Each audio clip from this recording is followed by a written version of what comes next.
इसलिए करवा चौथ के उद्यापन में लिखा है, करवा चौथ के उद्यापन में लिखा है, आप लोग करते होगे ना करवा चौथ का व्रत, उसका जब उद्यापन होता है तो एक थाली में 13 जगह पर 4-4 पूड़ी रखी जाती है। आप लोगों को तो मालूम होगा, आप लोगों ने करा होगा करवा चौथ का उद्यापन। एक थाली में 13 जगह पर पूड़ी और सीरा, सीरा मतलब हलवा रखा जाता है, और रखने के बाद में उसके ऊपर एक पत्तल रखकर उस पर सुहाग का वस्त्र, साड़ी, 5 वस्त्र, सुहाग सामग्री सब उस पर रखी जाती है। और रखने के बाद में हाथ में कंकु, चावल, हल्दी लेकर, संकल्प लेकर उस थाली पर से घुमाया जाता है। कामना करी जाती है, हे चौथ माता, हे करवा चौथ, हे चतुर्थी माँ, मेरे जीवन में मैंने आपका व्रत करा है, मेरे इस व्रत को स्वीकार करना, मेरा सौभाग्य का, मेरा मांग का सिंदूर, मेरी भाल की बिंदी, मेरे हाथ का चूड़ा, मेरी पाँव की बिछोड़ी, इसको अमर करना माँ।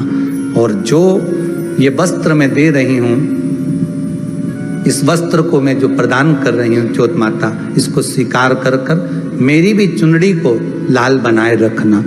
तब उस साड़ी को, उस वस्तु को, उस सामग्री को उठाकर घर की वृद्ध सास को, जो घर में सासू होती है, उसको दिया जाता है।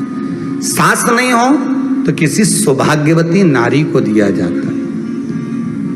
उसके बाद में आप फिर ब्राह्मणों का भोजन कराओ, बड़े प्रेम से बुलाओ और ब्राह्मण ब्राह्मणी का भोजन कराओ। अब आज के ज़माने में जो करवा चौथ का उद्यापन होता है, उसमें जब समाज की माताएं उद्यापन करती है तो केवल स्त्री को भोजन करा देती है, पुरुष को नहीं कराती। पर करवा चौथ के उद्यापन में लिखा है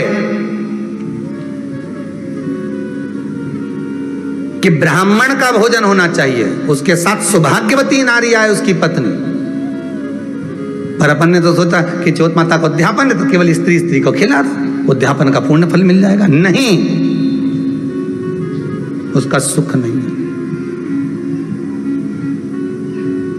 उसका आनंद नहीं है।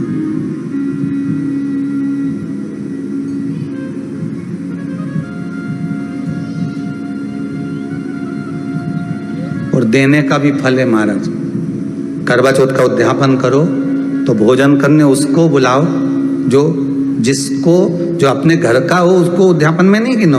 अपने घर के लोगों तो वैसे ही भोजन करेंगे, घर का व्यक्ति तो वैसे ही भोजन करेगा ना, पर अपन ने उन्हीं को गिना। ने हमारी बड़ी जीजी के गिन लो, ने छोटी जीजी के गिन लो, ने भांजी के गिन लो, ने उसके गिन लो, ने उसके गिन लो, ने 13-14 ऐसे इकट्ठा कर लिया। ने साहब ये अपने इकट्ठे हो गए, ये तो अपने हो गए।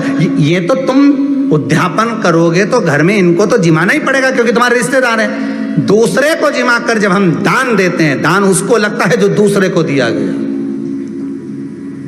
कई लोग कहते हैं हमने बहन बेटी के दे दिया, तो बहन बेटी क्या दान लेती है? किस पुराण में लिखा है कि बहन बेटी दान लेती है? हमको वो भी बताना कि बहन बेटी दान लेती हो, क्योंकि बेटी तो खुद कन्यादान में जाती है। बेटी का कन्यादान होता है, वस्तु का दान नहीं। बेटी खुद दान में दी जा रही है, कन्यादान में। बेटी कभी दान नहीं लेती महाराज, बहन बेटियां कभी दान नहीं लेंगी। और बहन बेटियों को कह भी देना चाहिए, अगर भाभियों बोले कि हमने जीजी को दान है, दान मान नहीं ले रहे हैं, देना हो तो ठाठ से हमारा हक दे रही हो। हम साल भर में आते हैं तो राखी पे साड़ी दे रही हो, ये हमारा हक है, क्योंकि हमारे मकान में रह रही हो, हक दे रही हो, दान नहीं। दान देना है तो पंडित जी के दो, दान देना है तो ब्राह्मण को दो, गौ माता को दो। हम दान नहीं ले रहे, हम अपना हक मांग रहे हैं। ऐसे नहीं दोगी तो काले कोट वाले भैया से लिवाएंगे, हमारा कहीं जाए। तुम तो दान दो बस। अब तुम क्यों नहीं, तो तुम, हम तो दान दे रहे हैं, बहन बेटी के दान दे रहे हैं, तो बहन बेटी कोई दान ले क्या? बहन बेटी के कहीं पड़े तुमसे दान मांगे? इतना बहुत तो वो खुद दान करिया है, कहीं दान ले भाई। वो तो हक ले रही है, दान नहीं, दान नहीं मांग रहे।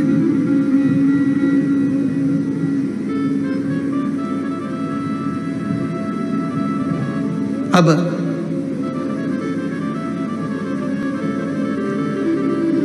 वस्त्र दिया, सिंगल नहीं, एक नहीं, 2 प्रदान करो, 5 दो। भाग दिया, करवा चौथ का जब उद्यापन करो तो आप चौथ माता से विनय कर निवेदन कर। वीडियो पसंद आए तो लाइक और सब्सक्राइब करना ना भूलें। ज्यादा से ज्यादा लोगों तक शेयर करें ताकि सभी लोग इसका लाभ उठा सकें। मिलते हैं अगले वीडियो में, तब तक के लिए श्री शिवाय नमस्तुभ्यं।